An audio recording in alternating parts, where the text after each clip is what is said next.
제가 항상 하는 뉴스 리터러시, 뉴스 바로 보기입니다. 이번 주에는 알거리부터 할게요. 경제가 별로 안 좋죠. 1월 경상적자가 45억 달러로 월간 역대 최대였답니다. 상품 서비스 수지 적자폭이 갈수록 커지고 있고요. 3, 4월에 본원소득 수지 적자까지 겹치면 최악으로 갈 걸로 예상됩니다. 한국은행은 상반기 적자에도 연간 흑자 전망을 내놨는데 이거는 가봐야지 알겠죠.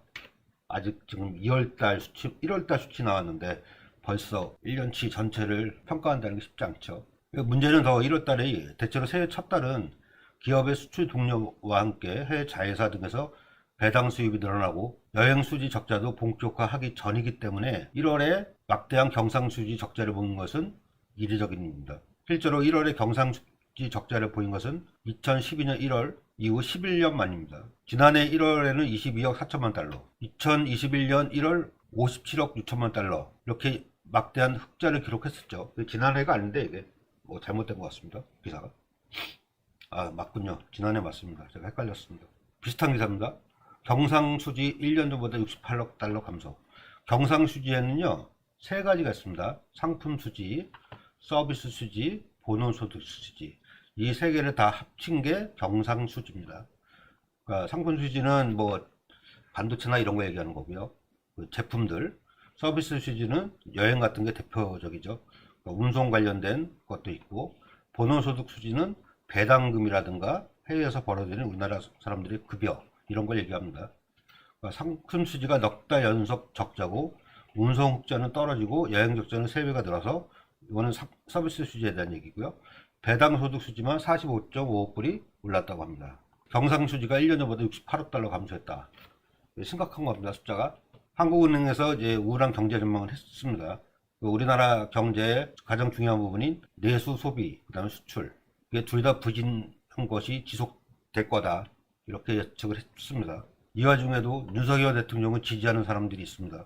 60대에서 63.4%가 지지합니다. 그런데 보시면 아시겠지만 50대 28.3%, 40대 18%, 30대 24.3%, 20대 23% 이렇게 부정평가가 많죠. 결국 긍정평가보다 부정평가가 훨씬 많습니다. 결국 60대의 긍정평가로 30%대의 국정 지지도가 나오는 겁니다. 23%, 24% 이런 수치는 콘크리트 지지를 생각하면 돼요. 웬만하면 안 빠집니다. 이 밑으로. 최근에 이제 그 국민의힘 전당대회가 있었잖아요. 그때 이제 어대현이라고 어차피 대표는 김기현이다. 대통령과 대통령실이 밀었던 그렇게 됐습니다. 근데 이 양반이 뭐 여당 대표된 것에 대해서는 제가 관심이 없는데 이 보도가 웃겨갖고 제가 소개합니다. 김기현 대표의 임기는 2년이지만 실제 중요한 시간은 내년 총선까지 1년 남짓이다. 윤석열 대통령이 얘기하는 거죠. 3대 개혁, 연금, 노동, 교육개혁 등 나라의 명운이 걸린 과제를 안고 있는 윤석열 정부가 총선에서 또다시 소수당이 되면 모든 개혁이 물 건너가게 된다. 윤 대통령이 임기 3년을 남겨놓고 식물 대통령이 될 수도 있다. 반대로 국민의힘이 총선에서 국민의 선택을 받으면 비로소 대통령이 일을 할 기반이 마련된다. 이거 그 국민의힘 당부나 대통령실에서 발행하는 곳에서나 나올 만한 얘기를 어디서 했습니까? 조선일보에서 했습니다. 조선일보가 이렇게 윤석열 정부를 걱정을 많이 하죠. 김기현 대표가 당대표가 돼갖고요. 아직 레임덕은 좀 지켜봐야 될 것 같습니다. 커피 한 잔님. 이거는 이제 여러분들이 이런 기사에 속지 마시라고. 작년 사교육 부위가 26조로 사상 최대래요. 그럼 내년에요. 한 27조 하고 또 사상 최대고, 후년에 또 28조 하고 사상 최대 이렇게 계속 나오겠죠.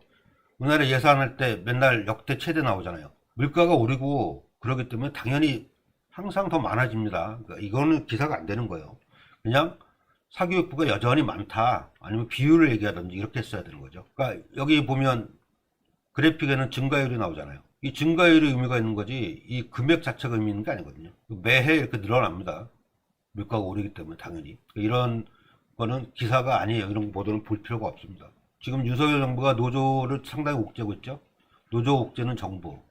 노조에 27배 지원하고도 경제단체엔 묻지 않는 회계 투명성이라고 한겨레 신문이 비판 보도를 했습니다. 실제로요. 노조는 46억 받은데요. 정부 보조금을. 경제 3단체는 1226억을 받았다고 합니다. 여기 보시면 대한상의가 758억, 한국경총이 490억, 한국무역협회가 102억을 받았죠. 반면에 한국노총 40억, 민주노총 4억 이렇게 받았는데 대한상이나 경총, 무역협회에 대해서는 회계장부에 대해서 아무 말도 안 하고 있죠. 정부가. 보면 윤석열 대통령과 정부가 연일 정부 지원금을 받는다는 것을 근거로 노동조합의 회계 투명성을 강조하며 지원금 사용 내용뿐 아니라 전체 회계를 공개하라고 요구하고 있지만 잘못된 근거를 바탕으로 한 잘못된 요구라는 지적이 나온다.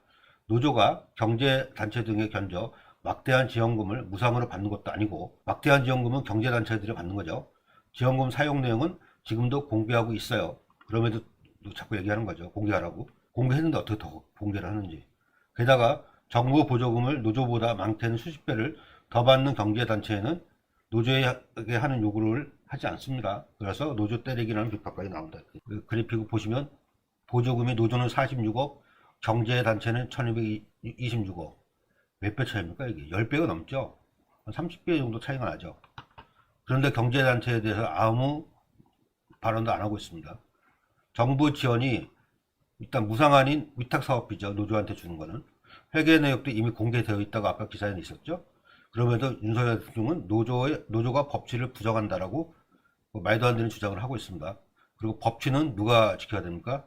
통치자, 권력을 갖고 있는 사람이 지키는 거죠. 국민은 법만 지키면 됩니다. 준법. 모든 회계 자료를 공개하라고 압박하고 있다. 전문가들이 얘기하는 게 회계 투명성이 필요해도 정부가 일방적 밀어붙이기가 아닌 사회적 합의를 통해서 추진해야 한다는 겁니다. 반면에요, 기업 회계는 점점 안하로 합니다. 안하로 기운하 기업 회계 감사는 또 이제 부담을 덜어주겠다고 그런 식으로 말을 합니다. 기업 지정감사제 도입 4년 만에 부담 완화 폐지 요구 나오자 금융위원회 올해 상반기 개선안을 마련하겠다 이렇게 얘기합니다. 그러니까 노조를 대하는 거하고 반노조 친재벌이죠. 한마디로. 이거는 이제 그 산업재해라는 부정이라는 이걸 얘기하는 거예요. 산업재해는 정의롭지 않은 거다라고 얘기하는 거예요. 결론은 뭐냐? 산업재해는 경제를 위해서, 경제 성장을 위해서, 산업 성장을 위해서 어쩔 수 없이 발생할 수밖에 없는 부수적 피해가 아니라는 겁니다. 보시면 산업재해는 산업성장, 경제발전을 하는 모든 정의에 우선한 정의를 추구하는 데 따른 부수적 피해로 간주되어 왔다. 산업재해는 불가피한 손실일 뿐이지 사회적으로 해결해야 할 정의롭지 않은 것, 부정의한 것은 아니었다. 그러니까 이는 보시면 부수적 피해는 위험을 감수할 가치가 있는지 결정하는 사람과 위험이 초래된 결과를 겪는 사람 사이에 권력관계 사이에서 심화되는 위험의 불평등을 의미한다. 위험을 감수할 가치가 있는지 결정하는 사람은 누굽니까? 위험이 초래된 결과를 겪는 사람은 누구고, 위험이 초래된 결과를 겪는 사람들이 노동자죠. 그리고 위험을 감수할 가치가 있는지 결정하는 사람들은 노동자가 아닙니다. 이런 불평등이 있다는 거죠. 위험에서도. 제가 매번 소개를 해드리겠다고 하는 이상민의 경제 기사입니다. 챗 GPT 들어보셨죠? 오픈 API가 만든 인공지능입니다. 근데 이게 이 양반이 이제 챗 GPT로 칼럼을 쓰다가 이제 떠오른 생각이래요. 그러니까 챗 GPT랑 별 상관없습니다. 챗 GPT가 뭡니까? 인공지능이죠. 보시면 챗 GPT가 뜨니 정부는 한국형 챗 GPT를 만든다고 한다. 많은 언론도 이를 신성장 4.0 프로젝트의 일환을 소개하고 있다. 그러니까 챗 GPT니까 당연히 인공지능 예산을 늘려야 되겠죠. 뭐 하려고 그러면. 근데 보시면 2023년 인공지능 관련 중앙정부 지출액은 8,998억 원. 그러니까 2022년 작년에 1조 2천억에 비해서 무려 34%나 감소한 금액입니다. 이렇게 34%나 줄여놓고선 챗 GPT를 중심으로 한 한국형 챗 GPT를 중심으로 한 성장 4.0 프로젝트를 진행하겠다고 하니 말이 안 되죠. 보시면 인공지능 지출 합계 2022년 작년에는 1조 2천억이었죠. 아까 봤듯이 2023년 올해는 9천억밖에 안 됩니다. 이렇게 많이 줄였습니다. 왜 줄였습니까 이걸? 문재인 정부의 디지털 유들의 핵심 사업이 인공지능이었거든요. 그러니까 인공지능 예산 관련된 거를 막 삭감한 거예요. 예컨대 학습용 데이터 구축 예산은 절반 이상 삭감됐고, 데이터 기반 산업 경쟁력 강화 사업도 383억 원 삭감됐죠. 그러니까 전 정부인 문재인 정부 지우기를 하다가 갑자기 챗 GPT가 뜨니까 정반대로 하고 있죠. 지네들이 예산을 짠 거하고 정반대의 행보를 보이고 있습니다. 이제 이거는 이제 이러다 숨쉬다 죽는다. 보시면 기후재앙은 사회적 참사다. 피해가 불평등한 것도 마찬가지여서 더 늦게 태어난 사람과 더 가난하게 사는 사람이 이상기후의 피해를 뒤집어 쓴다. 심지어 완벽하게 죄가 없는 동물과 식물이 지금 이 순간에도 멸종하는 중이다. 기후위기는 인간이 부른 거죠. 근데 전혀 죄짓지 않았던 동물과 식물들이 피해를 보고 있다는 얘기입니다. 기후재앙은 어떤 사회적 참사보다 파괴적이다. 그럼에도 기후변화에는 희망이 있다는 거예요. 불가역적이지 않다는 것에 희망이 있다. 불가역적이지 않다. 그러니까 가역적이다는 얘기죠. 되돌이킬 수 있다. 마침 우리에게 기후를 되돌려 놓을 힘이 조금 있다는 것에도 희망이 있다. 한국은 신전지 온실가스 1인당 배출량 세계 1위가 될 수 있는 에너지 과소비국이다. 개발도상국, 저개발국에서 사는 100명보다 한국인 1명이 할 수 있는 일이 더 많다. 그래서 거꾸로. 그러니까 우리가 지금 책임져야 한다는 그런 칼럼입니다. 그러니까 요즘 제가 1월 한 번쯤 말씀드려야 됐다 생각했는데 마침 그런 칼럼이 나왔습니다. 언제까지 성장의 노예로 살 것인가? 성장은 경제성장을 얘기합니다. 그러니까 경제성장이 계속 떨어지는 것도 문제지만 이 경제성장에 대해서 이것이 망고의 진리다. 무조건 그렇게 된다. 이거가 모든 평가의 기준이 돼야 된다. 이 얘기는 아니라는 거죠. 그러니까 미국 시민을 대상으로 한 연구조사에서요. 소득이 많아질수록 삶에 대한 만족도는 높아진다. 이렇게 나왔대요. 근데 행복감은 연봉이 7만 5천 달러를 넘어서면 멈춘다라는 결과가 나왔다고 합니다. 그러니까 연봉 7만 5천 달러 될 때까지는 행복감은 높아지는데 그보다 많아지면 행복하고 상관이 없다는 거죠. 그러니까 행복보고서라는 게 있어요. 유엔에서 내는 행복보고서가 처음 나온 2012년 우리나라 순위는 11위였으나 2016년 이후 줄곧 50위권이다. 우리나라의 1인당 GDP는 2012년 24,000달러에서 2021년 33,000달러 증가했다. 그러나 그 기간 행복 보고서의 한국 점수는 큰 변동이 없다. 즉 소득이 늘어도 시민의 행복이 늘지 않고 있다는 것이다. 그러니까 과잉 생산이 이제 불가피하죠. 경제 성장을 하려면. 근데 이거는 환경오염과 기후변화를 부추겨서 지구를 병들게 하고 불평등을 심화시킵니다. 부익부 빈익빈 이런 얘기 하는 거죠. 성장하지 못하면 곧 망할 것처럼 호들갑 떨 필요 없다. 성장에서 벗어나 시민이 행복해질 수 있는 방안을 찾아야 한다. 최근의 저성장 국면은 성장 패러다임의 변화를 꾀할 수 있는 기회다. 이 뒷부분의 결론은 중요합니다. 분배에 더 많은 가치를 부여하고 공공재를 확충해 불평등을 완화하는 데 힘써야 한다. 성장이라는 괴물의 노예로 살아갈 수는 없다. 너무 경제 성장에 매몰될 필요 없다는 거죠. 근데 경제가 마이너스 성장하는 거는 여러모로 부작용이 크기 때문에 그것까지는 안 되더라도 저성장 기조를 쭉 가는 게 기후나 이런 등등 부작용을 줄이면서 그게 더 중요하다는 얘기입니다. 이거는 이제 우리나라는 이제 한겨레 신문에서 작년에 뭐 부자 감세 얘기했었죠. 약자 보호 축소, 부자 감세 이런 얘기를 했었습니다. 그러니까 실제로 초부자 아니면 재벌에 대해서 세금을 많이 깎아줬죠. 감세 혜택이 나오죠. 여기 보시면 대기업이 마이너스 20조 6,900, 그러니까 20조 6,900억을 세금을 덜 내는 방면에 중소중기업은 10조에 불과하다.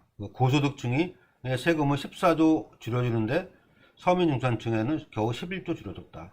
그러니까 더 잘 사는 사람, 더 잘 사는 기업에 세금을 더 깎아주는 부자 감세죠. 명백하게. 그런데 우리가 반대입니다. 바이든은 억만장자세를 도입하려고 추진 중이라고 합니다. 그러니까 윤석열 정부가 취임 초기부터 부자 감세를 밀어붙이고 있는 것과 대조적으로 미국 바이든 정부는 이른바 억만장자세를 도입을 비롯한 부자 증세를 공식화할 정도입니다. 그래가지고요, 연소득 40만 달러 미만 국민의 세금을 동결하고 대기업과 억만장자를 비롯해 연 40만 달러 이상 고소득자를 대상으로 증세하겠다는 계획이다. 이렇게. 공공의료 보험인 메디케어 세율도 현행 3.8%에서 5% 올리겠다고 얘기했었고요. 그러니까 또 이제 법인세율은 우리나라는 자꾸 줄이자 그러는데 어떻습니까? 21%에서 28%로 인상되고 연소득 40만 달러 아까 얘기했던 그런 넘는 개인에 대한 소득세 최고세율도 37%에서 39.6%로 올리겠다. 그래서 연반 정부의 적자를 줄이겠다. 이 얘기를 하는 겁니다. 우리나라 정반대죠. 우리나라 법인세 줄여야 된다. 그 다음에 그 세금, 개인소득세, 그 다음 종합부동산세 이거 다 줄여야 된다고 하는데, 그 잘 따라가는 미국에 대해서 미국을 형님으로 모시고 있는 윤석열 정부가 이건 안 따라합니다. 이상하게. 좋은 건 안 따라하죠. 재벌들의 배당금 한번 보시죠. 깜짝 놀라만 싶습니다. 이재용 삼성 회장이 얼마 받는지 아세요? 1년에 배당액으로? 주식 갖고 있는 보유 주식에 대한 배당으로 작년에요 3,634억 원 받았답니다. 그러니까 하루에 10억을 번 거죠. 올해는 약간 줄었어요. 3,048억 그래도. 자, 3,048억, 3,634억 벌려면 연봉 5천만 원짜리 연봉 5천만 원을 버는 분들이 7,200년을 일해야 벌 수 있는 돈입니다. 그래놓고 이재용 씨는 뭐 월급 안 받는다고 얘기하는데 월급 받을 필요가 없겠죠. 이렇게 하는데 이하도 차이도 많이 납니다. 이하고 3배 차이가 나요. 이는 현대자동차의 정의선 회장, LG그룹의 구광모 회장이 3위, SK그룹 최태원 회장이 4위입니다. 그러니까 우리나라 그 4개 대기업의 재벌의 총수들의 그 배당액이 이렇게 많습니다. 여기는 15위까지거든요. 이름 다 들어보셨죠? 기업들 현대해상, CJ, 롯데, 효성, DB, GS, KCC 등등. 그리고 보시면 30위까지예요. 30위 제일 낮은 사람이 24억 9천만 원입니다. 28억 6,500. 그러니까 매해 이렇게 받는 거예요.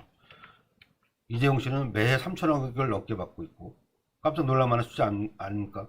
이거는 이제 알거리니까 알아두시라고. 교권 침해라고 되는데 그런 말 많이 들었죠? 근데 교권이란 말은 원래 쓰면 안 되는 말이에요. 우리나라 헌법에 모든 국민은 능력에 따라 균등하게 교육을 받을 권리를 가진다.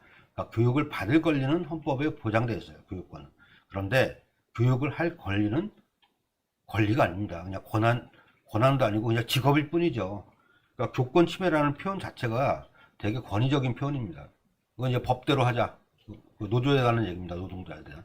법원은 근로계약에 의하지 않고 노무를 제공하는 특수 형태 근로종사자, 특고 노동자들의 노조 설립을 인정한다. 법조인 출신 정치인들이 최근 판례를 무시하고 불법 파업 운운하는 것은 노골적으로 국민을 속이고 여론을 호도하겠다는 현행법에 따라 처벌하면 된다. 하지만 화물연대의 파업은 명백한 합법이며 헌법이 보장한 노동상권에 의거한 것이다. 화물연대는 합법 노조이고요. 화물연대의 파업도 합법이라는 얘기입니다. 불법이 아니죠. 보수 언론이 윤석열 정부의 말에 따라서 그렇게 그대로 표현을 하는데 잘못된 표현이고 반노조, 반노동적 표현입니다. 선생님들의 수업을 보호하는 거는 잘못된 프레임이에요. 수업을 왜 보호를 합니까? 아이들이 수업을 듣는 그런 것이 더 중요한 겁니다. 수업을 들을 권리는 있어도 수업을 할 권리는 없습니다. 자기 직업일 뿐이지. 그러니까 근로기준법상 근로자하고요, 노동조합법상 근로자가 좀 달라요. 근로기준법상 근로자는 임금을 목적으로 근로를 제공하는 자를 말한다. 여기서 근로를 제공한다는 것은 사업주로부터 지시 감독을 받으며 사용 종속 관계에서 노동을 제공한다는 의미다. 그러니까 노동조합법상 근로자는요, 임금, 급료, 기타 이에 준하는 수입에 의해 생활하는 자를 말한다. 대신 근로기준법상 근로자와 달리 근로계약을 맺은 바 없이, 그러니까 근로계약이 없으면 이제 노동조합법상 근로자로 인정되는 경우가 많다는 거죠. 위임계약을 맺고 생활하는 플랫폼 노동자, 택배기사, 보험설계사, 골프장 캐디 등도 노동조합 결성돼 이른바 노동상권이 보장된다는 겁니다. 단결권, 단체 구속권, 단체 행동권 이 세 가지가 보장된다는 거죠.